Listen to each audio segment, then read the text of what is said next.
Bem-vindo ao podcast Inovação na Veia.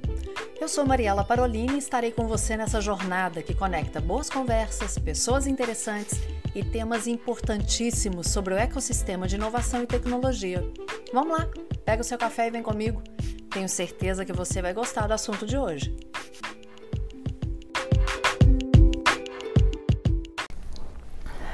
Você, tomando um café, já pensou em vou resolver ser investidor, vou sair da minha área, vou para outra área?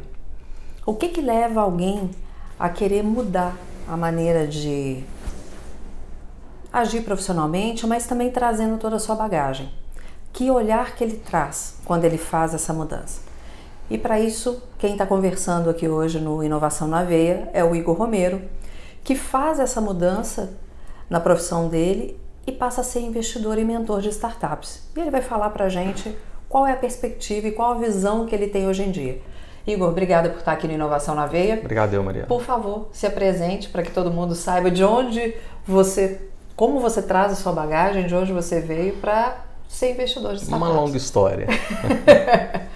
Eu, por formação, antes eu fui militar, mas depois por formação eu sou engenheiro de telecomunicações, engenheiro eletricista.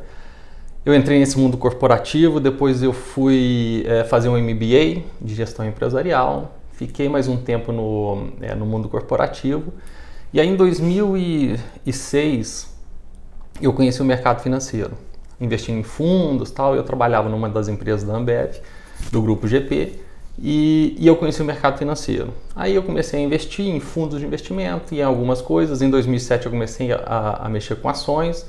Em 2008 eu estava morando fora do Brasil, teve a crise, eu perdi um dinheiro bom, e aí em 2009 eu resolvi estudar para valer isso aí. E aí eu já gostava desse mercado de ações. E aí eu comecei a estudar, e aí eu tomei gosto por ser trader no mercado de ações. Então a gente operava ações, dólar, índice, um monte de coisa. Você já tinha voltado para o Brasil? Já tinha voltado para o Brasil, voltei em 2009. E aí, neste ponto, eu comecei a conhecer algumas pessoas através do Twitter, porque naquela época eu só tinha Twitter e tal. E aí eu comecei a conhecer algumas pessoas desse mundo de trader, e a gente começou a se aproximar, e aí a gente montou o que a gente chama de mesa proprietária, onde junta vários traders para trabalhar ao mesmo tempo, para operar no mercado ao mesmo tempo. Nesse ponto, eu segui em 2015 ou 16, acho que foi 15, não me lembro, eu comecei a empreender. Então eu tenho uma empresa de saúde familiar, com a minha mãe que é médica. Tive a empresa de café, onde eu comecei a construir essa empresa de café. Você devia ter continuado com a de café. Eu vou te falar, era um trabalho do cão, trabalho do cão. Mas a empresa de café, eu nunca tive experiência em café, nada. A empresa de café surgiu porque, como mineiro, eu vinha de Minas, do sul de Minas, e trazia café para o pessoal do condomínio. Sou de Poços de Caldas. E eu trazia café para o pessoal do condomínio aqui. E era um café que eu pegava direto no produtor, na roça. Já vinha moído, então vinha com outro cheiro. E eu comprava um saquinho ali aqui a R$5 e revendia aqui a 20. Eu falei, bom, e o pessoal comprava. O estalo me deu de abrir empresa de café quando eu voltei de Minas com 40 quilos de café no carro vendido, e eu falei, pô, isso aqui dá negócio. Aí eu fui estudar para saber como é que tinha margem financeira sobre isso. E aí um do pessoal do condomínio, lá um dos meninos do condomínio, falou, Igor, você não faz cápsulas para máquina de café, Nespresso? Eu falei, não, cara, mas vou ver como é que é isso aí. Não, mas vou ver. Então, como investidor, depois eu vou falar um pouco na frente do investidor de startup, você tem que estar ligado em muitas coisas, muitas oportunidades. Então, quando o Hugo falou, cara, você não faz isso? Eu falei, não, mas vou ver. Quando eu comecei a estudar o financeiro disso, eu vi que tinha uma margem absurda em cima. Porque na época a gente tinha um custo aí de 30, 32 centavos por cápsula de café, e a gente revendia R$1,90 por cada cápsula. Então, era uma margem absurda. Então, quando a gente olha para isso, a gente fala, pô, isso aqui dá negócio. Foi aí que eu comecei a criar. Em 2015 ou 2016 que a empresa começou a crescer, 2017 aos poucos, 2018 a gente começou a tomar corpo, 19 veio, 20 veio a pandemia, 19 e 20 veio a pandemia, aí todo mundo, a gente tinha muitos clientes que eram restaurantes, escritórios, a gente revendia para esse pessoal, porque a venda era grande e era todo mês, uma venda recorrente. E a gente fazia muito poucas vendas na internet, no marketplace. E aí quando veio a pandemia, a gente perdeu em uma semana todos os clientes. Todos acabaram. A gente foi de 100 e poucos para 0. E aí o que a gente pensou? Falou, bom, vamos vender na internet, porque está todo mundo em casa. E aí a gente começou a movimentar o Instagram, WhatsApp, internet, marketing. E aí o negócio começou a tomar uma proporção. E a coisa tomou uma proporção muito rápida e muito grande que a gente não esperava.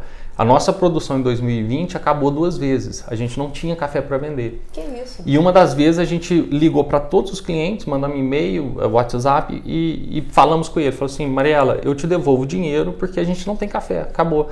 E todos falaram, não, fica com o dinheiro. Quando tiver, eu quero. Quando você chegar, você me manda. E foi isso que aconteceu. E as coisas assim, tomam uma proporção gigantesca. E aí em 2021 a gente sai do café, eu saio do café. A eFund já estava nascendo em 2020 com esse projeto, porque a eFund nasceu de uma dificuldade que eu tive, uma dor. Porque eu comecei a procurar investidores com perfil de varejo e eu não conseguia achar. E eu pensei, podia ter uma plataforma onde a Marielle, o João ou o Emílio colocasse que ele é investidor de qual tipo de área e a empresa, a startup, iria lá e buscaria esse investidor direto e não ficar batendo de porta em porta. E aí eu falei, bom, não tem aqui e tal, onde é que tem isso aqui? Aí eu fui lá nos Estados Unidos. Nos Estados Unidos já tinha uma plataforma que era a plataforma de crowdfunding. Eu falei, isso é legal. Quando eu olhei para cá, eu vi que já tinha algumas nascendo aqui no Brasil, em 2020. Aí eu conheci o Renato, que é um cara da Profit Invest, que vendeu a empresa dele para um fundo. E ele falou, Igor, vai na CVM e lá tem essa lei tal, você procura essa lei. Quando eu fui na CVM, eu achei, aí o mundo se abriu. A eFund já estava nascendo, a plataforma já sendo criada. E você continuava sendo investidor sempre? Sempre. Mesmo tendo perdido lá em 2008, você continuou? Sempre. Tá. Depois que eu perdi em 2008, eu voltei, aí eu entrei na HBO, fui gerente da América Latina de telecomunicações, fiquei até 2013, lá de 2009 a 2013. Nesse tempo eu já vinha operando com esse pessoal. E aí mesmo tendo perdido, você foi aprender como que faz? Isso. Tá. A gente foi aprendendo, estudando, aprendendo. E aí a gente começou a ganhar dinheiro e o negócio tomou uma proporção muito grande. E aí, voltando para a eFund, em 2020 a gente entra com pedido na CVM, no final de 2020. Em 2021 a CVM aprova a nossa plataforma como investimento em ativos alternativos. E aí a gente começa a trazer investidores, a trazer startups e as coisas vão se movimentando e tal que está até hoje. Muito legal. E aí, você faz o que com a empresa de café? Porque isso me interessa. A café a gente vende. Você vendeu a Vendi a empresa de café. Quando? Vendi no começo do ano passado, foi em fevereiro, março. De 2021? 21. Porque aí você fica então só com essa aí parte eu foco do investimento. E sim, aí eu foco total eFund. Porque investimento é o que eu gosto, eu sou apaixonado por isso. Apesar de ser engenheiro, desde o começo sempre foi investimento. Eu acho que eu errei por não fazer finanças e economia, fui fazer engenharia. Às vezes não, o caminho te levou para isso, né? Pode o ser. que você traz de bagagem, toda essa sua experiência vai contribuir, vai te diferenciar, sim, com certeza. Sim. Me chamou a atenção você ser militar. Você é militar de qual? Eu fui em 2000 e entrei no serviço militar. PM mesmo? Não, Exército. Meu avô era do Exército, por isso que eu tô te perguntando. A minha família toda foi. Meu avô foi pracinha da Segunda Guerra. Sério, meu também foi. Ué, pronto, com certeza se conheceram. Tomara. Então depois a gente conversa sobre isso, porque senão o podcast vai ser só de vai Segunda Guerra. militar. Porque aí, então depois isso em off a gente vai conversar. Mas voltando aqui então, porque agora a cabeça da gente começa a linkar umas coisas. Quando você como investidor, você vai receber o pitch. Uhum.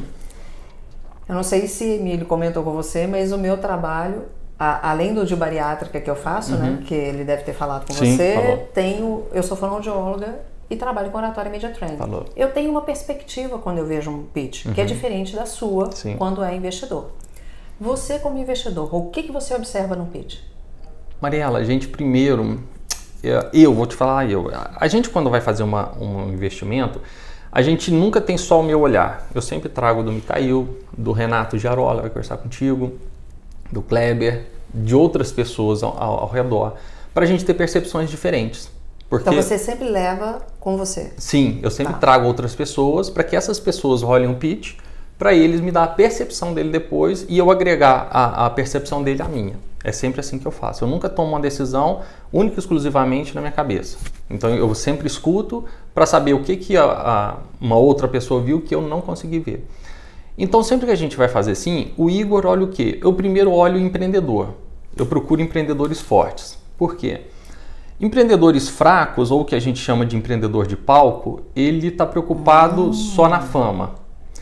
E quando chega uma crise, alguma coisa muito séria, uma dor muito grande, ele facilmente abandona o empreendedorismo. Eu falo para todo mundo, para um monte de amigos e investidores e empreendedores. O cara que quer ser empreendedor, ele tem que ser meio maluco. Você tem que passar por um psicólogo, um psiquiatra. Você falar que você é maluco, você vai. Por quê? Porque é todo mundo jogando contra. Aí você fala assim, você vai entrar num negócio todo mundo jogando contra? Vou, então vai. E qual que é a diferença entre esse cara e o cara da coragem? O cara da coragem, o empreendedor corajoso, ele ainda não sabe que tem um monte de gente jogando contra ele. E ele vai descobrir isso ao longo do tempo. E quando ele descobrir, se ele permanecer, ele se torna um cara maluco. Porque fala, eu vou e não tô nem aí. E é esses caras que a gente quer. É um cara que tem coragem, um cara que é meio maluco e fala, eu vou empreender e vou fazer isso aqui acontecer. Então, isso que a gente procura, tá? Alguns empreendedores que a gente olhou e falou, esses caras são muito bons. A gente já fez uma rodada ano passado num cara que veio da comunidade. Então o cara desceu, ele tinha uma mini fábrica de desmontar computador para ele sobreviver. Ele pegou o dinheiro de casamento, que foi um presente de casamento da esposa, né, do sogro dele para a filha, para a esposa dele, que foi 60 mil, e hoje ele tem uma startup que fatura 2 milhões e pouco por mês. Que sensacional. Outro cara que a gente está fazendo uma rodada agora, é o menino que parou os estudos dele, de Rio Preto, parou os estudos, foi abrir uma agência de marketing, ele teve uma outra empresa antes, que era uma empresa que fazia indexação de sites no Google, porque as pessoas não conseguiam fazer isso. Hoje o Google faz automaticamente, mas ele fazia isso quando ele tinha 15 anos. Aí depois ele abriu uma agência de marketing, depois ele abriu uma empresa de delivery e ele pegou essa agência de marketing, incorporou dentro da de delivery e virou grande. Hoje ele fatura 4 milhões e pouco ao ano, tá? E está crescendo. Então isso que a gente busca, empreendedores loucos, malucos, que têm coragem. Porque uma coisa, Mariela, é você falar, vou empreender e pegar 10 mil. Outra coisa é um cara maluco e falar assim, eu vou empreender e entrar no cheque especial. Vai pegar dinheiro de empréstimo, dinheiro de investidor e fala, cara, eu vou colocar isso aqui em pé. E coloca. Então esse é o que a gente procura. Quando a gente olha para startup, a gente começa... Antes de falar da startup, como que você diferencia esse empreendedor de palco desse empreendedor corajoso? Só que você vai me contar isso no próximo bloco, tá só bom. Um minuto.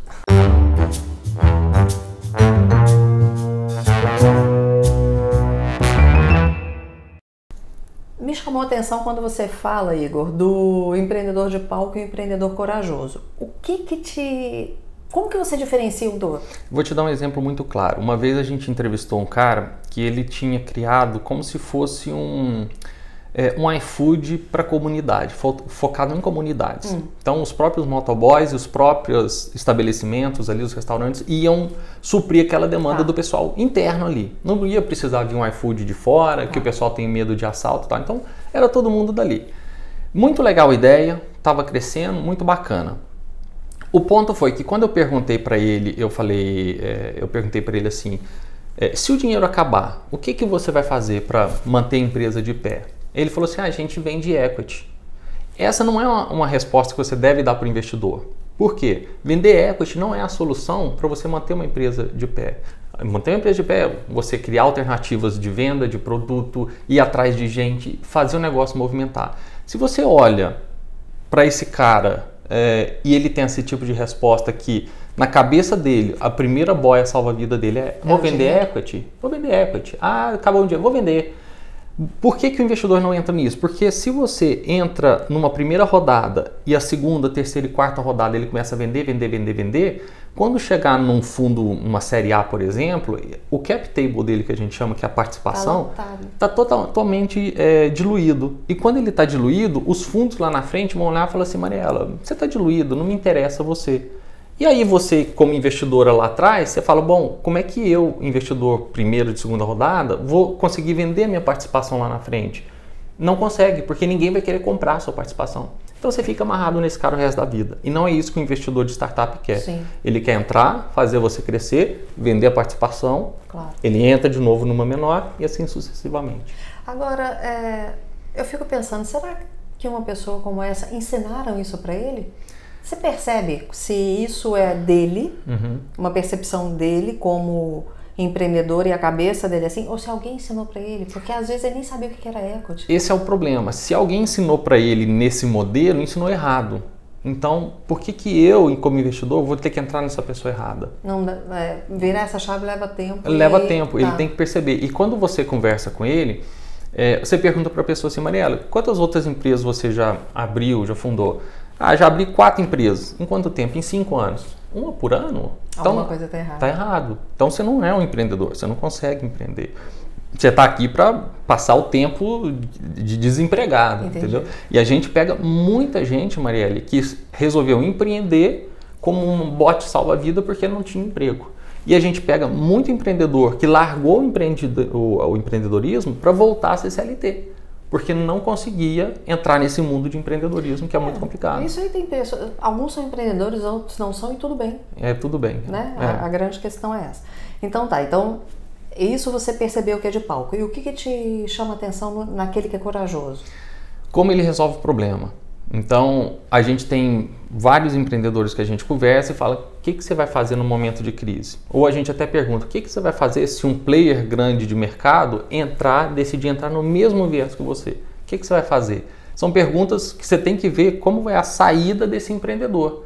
O que ele vai fazer? Ele vai, eu vou vender equity de novo? Não. O que você vai fazer? Vou me associar a um grupo econômico para me trazer mais receita, vou criar um produto para vender você, vou entrar nessa faixa de clientes que eu não estou observando. A eFund está mudando um pouco, a gente está abrindo um novo produto no ano que vem para abraçar todo o varejo que a gente está deixando de passar desapercebido. Isso é que é o empreendedor, ele olha para onde ele está deixando passar de lado e fala, é aqui que eu vou entrar também. Quais as características de comportamentos que ele tem, na verdade? Sim, é isso que você observa? É isso aí que a gente observa. A característica do comportamento empreendedor. Isso. Como que ele passou na crise agora de Covid? O que ele fez para manter a empresa de pé? Porque 1 milhão de gente morreu. A gente na eFund, nos últimos 12 meses, nós entrevistamos umas 520 empresas nesses últimos 12, 14 meses. E a gente aprovou só 5 para receber investimento. É uma taxa de 1% de aprovação. Então isso que a gente faz, a gente seleciona muito bem. Para quê? Para trazer ótimos ativos para os investidores. Para ser bom para todas as partes. Para todo mundo. Porque o investidor vai querer colocar dinheiro ali, para ele ter uma rentabilidade no final desse investimento. O empreendedor está procurando dinheiro para crescer mais ainda. E os dois e ambos vão se ajudar. O empreendedor trabalhando, tracionando a empresa, e o investidor abrindo o network dele para um monte de gente. Muito bom. É assim. Qual é o segundo ponto? Então, o primeiro é o empreendedor, para que ele seja um empreendedor corajoso e não um empreendedor de pau. Sim. O segundo ponto? A gente olha para a startup. O que ela está fazendo? Qual é a solução dela? Primeira coisa, qual é a solução dela? O que ela faz? Qual é o tamanho do mercado dessa dor que ela está resolvendo? E que dor é essa? Que dor é essa que dói na Mariela? É isso que a gente olha. Se você falar, ela não tem cartão de crédito. Não, tem. Todo mundo tem cartão de crédito hoje. Então isso não é uma dor. A gente costuma falar que ele não está resolvendo um problema. Ele está criando um problema para a solução que já existe, que é o contrário. Então ele chega, a discurso desse empreendedor, ele chega falando assim, eu estou criando um banco para as pessoas desbancarizadas. Todo mundo já faz isso. Nubank faz isso, 1 milhão o Neon faz isso, todo mundo faz isso. Então o Itaú, o Bradesco faz. Então você quer mesmo brigar com esse pessoal? Então cria alguma coisa diferente. Por que o Nubank brigou com esse pessoal e se desvinculou? E deu certo. Porque ele colocou na sua mão o controle da tua conta. E não o banco, os outros bancos grandes tradicionais, onde você não conseguia ter acesso com aquilo.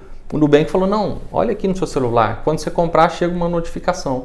O pessoal novo, a galera nova, falou, pô, que coisa legal, quero ver isso aí, que eu quero o controle no meu celular, na minha mão. Então todo mundo migrou para o Nubank. Essa foi a diferença que ele criou para brigar com esses bancos tradicionais. Então, primeiro empreendedor, segundo a startup, e tem algum terceiro ponto que você observa? Terceiro é financeiro. Financeiro a gente olha, não adianta nada você falar, tô crescendo, tô indo, tô faturando 2 milhões por ano. Quanto tempo você levou 2 milhões? Levei 10 anos. Pô, 10 anos, cara, então muda, alguma coisa está errada. Ah, em 2 milhões eu levei um ano e meio. Tá alguma coisa certa aqui. Peraí, o que está acontecendo aqui? Então isso que a gente olha também. Você está com 2 anos. Por exemplo, essa rodada que a gente está fazendo agora, o empreendedor nunca teve investidor. 100% do cap table é dele e hoje ele fatura 4 milhões por ano. Margem, deixando margem líquida, tem lucro líquido no final. O que esse menino está fazendo? Vem aqui que eu quero ver. Chama atenção. Vem aqui que eu quero ver. É diferente quando você pega uma startup e antes, uns 2 anos atrás, até ano passado, tinha muito aquela questão do tal do cash burn, que é, vou pegar o teu dinheiro, 1 milhão, 2 milhões, vou queimar o máximo possível para eu poder crescer e atingir o máximo possível. Só que eu como empreendedor, como empresa, eu tenho um acordo com algum outro fundo no futuro que eu vou receber teu dinheiro. O que aconteceu nesse ano? Que muitos fundos não pagaram, falaram, não, cara, a crise, eu não tenho dinheiro, ninguém está colocando dinheiro. A startup, por sua vez, não tinha caixa, não tinha grana, começou a demitir um monte de gente e quebrou. Como a Hash aconteceu isso, teve um crescimento absurdo, mas quebrou. Então é isso que a gente olha. Primeiro a gente olha para o perfil do empreendedor, porque é ele que vai tocar a empresa, a gente vai colocar o dinheiro na empresa, mas o empreendedor que vai estar puxando esse navio. Segundo, a empresa, problema, solução, mercado, que tamanho de mercado, tem uma equipe, tem um time já formado, tem uma máquina de vendas. É claro, depende do seu perfil de investimento também. Nós procuramos startups nesse nível, já com faturamento alto, com break-even, com time já montado, uma máquina de venda já montada, carteira de clientes, já uma coisa andando. Tem outros investidores, os investidores anjos, que gostam de entrar na ideia, por exemplo, e não tem problema nenhum nisso. É o perfil dele, é a tese de investimento dele. Então, o João gosta de entrar na tese, no PowerPoint, como a gente fala, gosta de entrar no PowerPoint. Pois é, esse negócio, eu ia chegar nesse ponto. Eu já, como eu trabalho com oratória e media training, já fui chamado para ajudar algumas startups e mesmo pedindo a minha ajuda uma vez, algumas vezes chegam para mim e falam assim, mas o que importa é o PPT. Não é assim. Não é, porque não é assim. O PPT ele vai complementar, mas se você não... teve uma investidora anjo que eu conversei, ela falou, Maria, ela tem que ter brilho no olho, que é a primeira coisa que você falou aqui, a primeira coisa que você olha é o empreendedor. Tem que ter brilho no olho. Como que vai ter brilho no olho se o que interessa para ele é só o PPT? Sim. Você tem que saber como apresentar esse PPT. Outra coisa que me incomoda ainda é a questão do decorar. Essa mesma pessoa falou assim, Mariela, às vezes eu assisto um pitch 1 ano e meio depois, 2 anos, é o mesmo a mesma coisa. pitch. É o decoreba. É o decoreba. Isso a mim incomoda, eu não sei a você. Como que você percebe sabe isso? como é que você faz isso? Faz uma pergunta no meio da explicação. Ele se perde. Completamente. Ele se perde. O empreendedor que sabe do negócio dele, você pode perguntar o que ele quiser. Você pergunta no meio, você interrompe ele, pergunta, ele vai voltar a explicação porque ele conhece a empresa por dentro. O cara que é empreendedor de palco, ele decorou. Essa é a diferença. Então, se você está vendo que ele vem numa cadência ali, direitinho, passando o slide com a cadência, você fala assim, deixa eu te fazer uma pergunta. Só um minuto. Ele se perde. Então, quando ele se perde, aí você fala assim, não, pode voltar, tal, já respondeu. Ele fica assim, e agora, onde é que eu estava? O empreendedor que conhece do negócio dele, ele vem te apresentar a empresa sem slide, sem nada. Ele faz você entender a empresa dele em, assim, 5 minutos e sem slide, sem nada, absolutamente sem nada. Já que você falou em tempo, qual o tempo que te agrada de um pitch? Eu sei que depende muito, depende mas muito, Maria. Aquele assim que você, poxa, esse tempo para mim eu sou muito averso a essa questão do tal do pitch de 1 minuto, de 3 minutos. Acho que é impossível você conhecer uma empresa e decidir se você quer conhecer ela em 1 minuto ou 3 minutos, como eles dizem o pitch elevator lá. Eu gosto de pitch de 10 minutos, porque eu dou tempo para você explicar a sua empresa, falar com calma, com tranquilidade, e se me interessar, a gente estende para 1 hora. Aí eu fico te perguntando, aí eu vou te esmiuçar, tá? Se me interessar, se não me interessar, eu falo, pô, obrigado, bota teu pitch aqui, eu vou passar para alguém. O que a gente faz no eFund? Se o pitch não é legal para a gente, não entra na nossa tese, a gente empurra lá para a FCJ, empurra para o Emílio, para a Eleonora, para o Wally.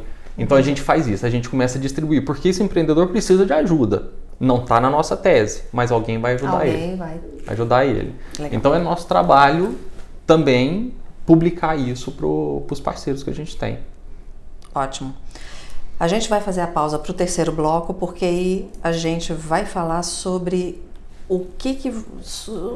O que te leva a investir? Porque você já falou do que você observa, mas o que te leva a investir numa startup?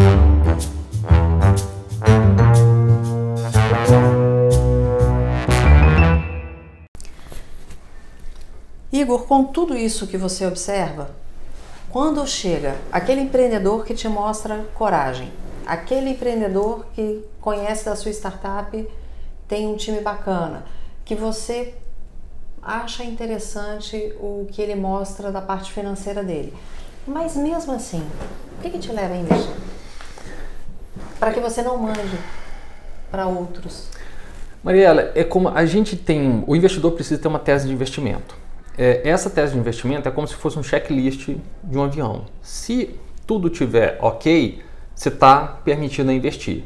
E aí você decide se vai fazer aquele investimento ou não. Se alguma luzinha ali for vermelha, você tira o pé já disso aí, é como um avião. Se alguma luzinha estiver vermelha, não decola, sai da pista. Se tudo isso, e aí essa investimento em startups, que eu já estou nessa há 7 anos, eu trago muita coisa, muita experiência do mercado financeiro como trader. No trader a gente faz o quê? Se todos esses itens que eu defini estão ok, eu faço uma compra de posição, que a gente chama. Então eu compro uma posição, compro uma ação, compro alguma coisa. Se algum desses itens, depois que eu estiver comprado, acontecer tal coisa, eu saio dessa posição. É assim que a gente faz no mercado de ação. No mercado de ação você precisa ser extremamente frio, calculista e zero emoção. Por quê? Porque se você deixar a emoção tomar conta, você não faz mais nada e você tem prejuízo. Então, como que a gente faz? Se tal preço bater em tal lugar, em tal valor, se a ação acontecer isso, se ela acontecer isso, eu vou comprar. Ela vai subindo. Se a ação começar a cair abaixo de 20, por exemplo, eu vou sair da posição. Não importa o que me aconteça, eu simplesmente vou sair da posição. Aí o futuro, e se ela subir no futuro? Não sei o que vai acontecer, só Deus sabe. Então, como eu não sei, eu preciso sair. Startup é a mesma coisa. Se acontecer tudo isso que eu defini na minha tese com a startup, com o empreendedor, eu vou comprar essa posição dele. Independente se vai chover ou vai ter uma crise, eu não sei. Eu não sei o que é o futuro, então eu vou entrar, comprar uma posição. E essa posição demora mais ou menos uns 3, 4 meses para a gente decidir se a gente vai entrar nessa posição ou não. Então é tempo para você estudar a tese, conhecer o empreendedor, estudar mercado, é muito tempo. Saber quanto você vai colocar de dinheiro, é muito tempo para isso. Então eu compro uma posição. Se o empreendedor me agradou, se ele como a gente fala, se o santo bateu, se a startup está redonda, se o financeiro está legal, se ele está crescendo mês a mês durante esse processo de curadoria que a gente chama, se ele vem mantendo o crescimento, porque não adianta nada você crescer até aqui, entrar num processo de investimento e parar de crescer. Aí a gente vai falar, ora Marielle, por que você parou de crescer durante um processo de investimento? Você não consegue fazer as duas coisas? Então a gente já pula fora. Mas se ele manteve esse crescimento, aí eu não posso ter mais nenhuma dúvida. Se todo aquele meu checklist foi ok, eu não posso ter mais nenhuma dúvida de que, não vou investir, porque toda essa tese que eu fiz está comprovada. Ele se encaixou em todos esses pedacinhos. Então eu invisto. Pode dar errado? Obviamente pode dar errado. É claro que pode. É risco. É risco. Pode dar errado? Claro que pode. E se der errado? Eu perdi meu dinheiro. Não tem problema nenhum. Mas o que eu vou fazer? E aí aqui destoa um pouco do mercado de ações, porque no mercado de ações, quando você compra, você não tem mais um poder sobre o que você está fazendo, sobre a sua ação. Você comprou, agora está na mão do mercado, de Deus, sei lá, está na mão de alguém, entendeu? Você só vai torcer para ela valorizar. Esse é o ponto. No mercado de startups, você investi na Mariela, na startup da Mariela, mas eu tenho a ação e o poder de te ajudar a crescer. Então eu consigo falar. Você é ativo no processo. Eu falo, Mariela, vem cá. Vamos conectar aqui com o Renato, com o Micael, com o João, porque esse pessoal vai te abrir portas para você crescer. Então essa é a diferença e por isso que é tão legal investir em startup, porque você como investidor, você tem ativo, você se sente útil nesse processo de crescimento. E aí é muito legal quando ela cresce, tem o exit dela lá na frente, você ganha um dinheiro legal, uma rentabilidade boa e você se sente útil falando, pô, eu ajudei ela a crescer e vendi minha participação. Então, isso é muito bacana nesse mercado de venture capital, de startups. E é isso que te estimula a continuar. É isso que estimula a continuar. Hoje eu invisto tanto na eFund, nas operações que a gente coloca na eFund, eu invisto na pessoa física, a eFund não investe, ela é só uma plataforma para mostrar para a CVM que está tudo sendo feito, a gente é autorizado pela CVM, Mas eu, Igor, como pessoa física, eu invisto junto com os outros investidores. Você faz parte. Eu faço parte do pool. Porque eu vejo que na nossa visão, eu como fundador da empresa, eu preciso estar junto com você, que é meu investidor. Porque senão, qual é a confiança que você, investidor, teria em mim no seguinte ponto? Você me trouxe uma startup, mas você não vai investir? Por que eu deveria investir se nem você vai? Então, a gente investe. Eu invisto em todas as rodadas nas startups que vêm no nosso portfólio, junto com todo mundo.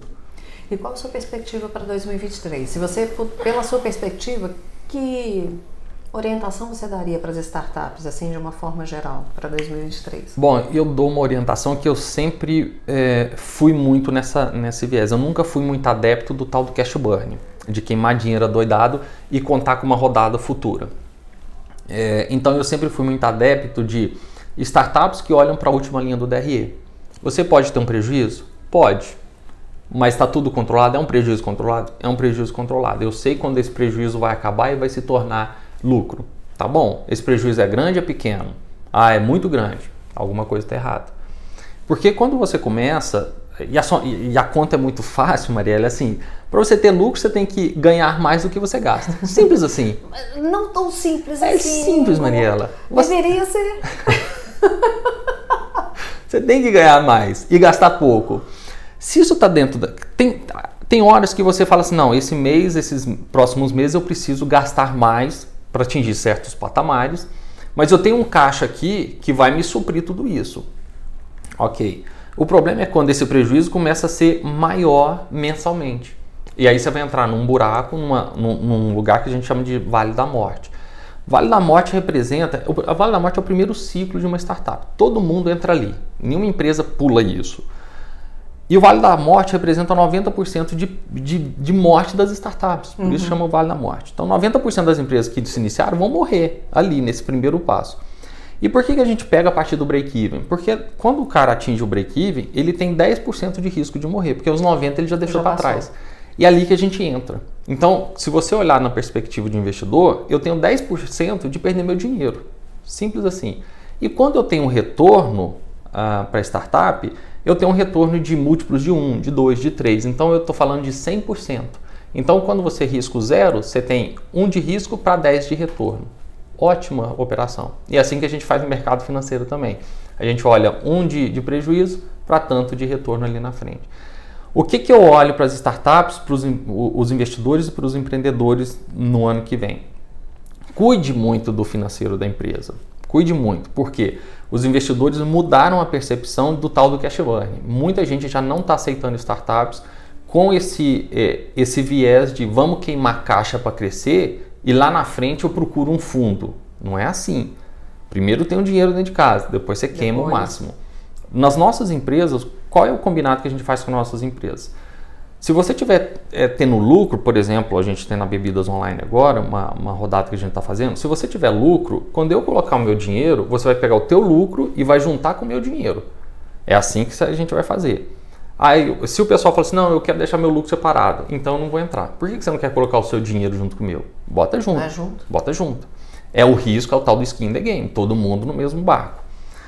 Então o que a gente aconselha muitos empreendedores e investidores, olha para o final do DRE, vê se esse cara está performando direito, ele está crescendo mês a mês, se mesmo crescendo ele está cuidando daquela última linha do DRE ali. Então isso que a gente olha muito e é o que a gente vai continuar olhando para algumas startups.